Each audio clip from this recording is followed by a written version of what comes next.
জনাব ইশরাক এখন মেয়র। এই পোস্টের নিচে কমেন্টগুলো যদি একটু পড়ি, আমি মন্তব্য আমি ব্যক্তিগতভাবে পরে করছি। 2020 সালের নির্বাচনের মেয়াদ তো 2024 সালে শেষ হয়ে গেছে।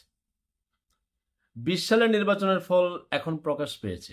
তো জনাব ইশরাক কি করেছিল?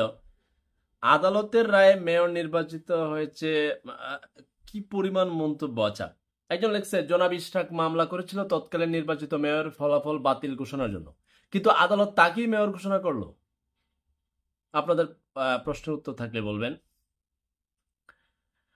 এখন আরেকটা মন্তব্য করতে, হিরো আলম কি দোষ করেছে? হিরো আলমকে ঢাকা 17 আসনের এমপি ঘোষণা করা হোক।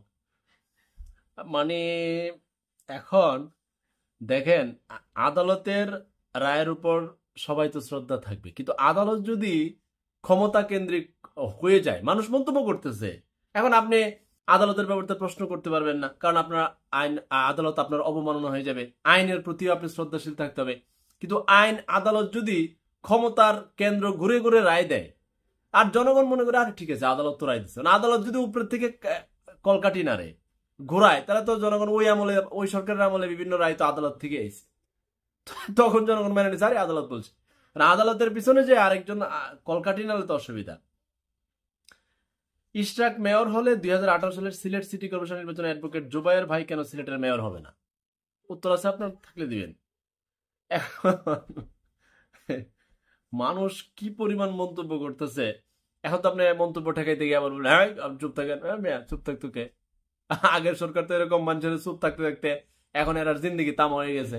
এখন যদি আবার এই অন্তর্বর্তীকালীন সরকারের সময় মানুষকে চুপ থাকতে হয়, তো তারা এদের জিন্দিগি মানুষের তামা করে ফেলাইবে না, চুপ থাকবে না। এই প্রজন্ম আর চুপ থাকবে না। আমরা কোন দল, কোন নেতা, কোন হেডম, এটা দেখার টাইম এই প্রজন্মের নাই রে ভাই। এটা আগের দলও বড় ছিল, এখনের বড় বড় দল, আরো কত নতুন দল তৈরি হবে। এই প্রজন্ম কাউকে গুনবে না রে ভাই। এটা আপনার ওই থামাইতে আইসেন না, থামাইতে গেলে আপনার জিন্দিগি তাম হয়ে যাবে। একজন লাগছে খামাকা আমরা ভোট চাচ্ছি, কি দরকার ভোটের? 300 আসনে এমপি ঘোষণা দিয়ে দেওয়া হোক, সে আলোকে মন্ত্রী পরিষদ গঠন হোক। কি মন্তব্য করবেন? মানে মানুষ বলবে, এখন আপনার মুখ ওদের আটকাতে পারবেন না, আটকাতে গেলে আপনি আটকা পড়বেন। মানে এখন মানুষ এই নির্বাচনকে, একজন বলতেছে তাহলে নির্বাচনের দরকার কি? অতি দ্রুত যারা যারা আগে নির্বাচন করছে ওগুলো আবার আদালতের রায়ে সব এমপি ঘোষণা করে দিয়ে দেয়, নির্বাচনের খরচ বাঁচলো, মানুষ বলতেছে আর কি। মানে নির্বাচন অবৈধ ছিল কিন্তু মেয়র হওয়া বৈধ। মানুষ মন্তব্য করতেছে, আপনি কি করবেন? কিছু করার নাই, আমি মন্তব্যগুলো পড়তেছি আর কি। ভোট লাগবে না, 300 আসনে এমপি দিয়ে যাও নির্বাচন ছাড়া। ওই একজন লাগছে ওই কিরে কিরে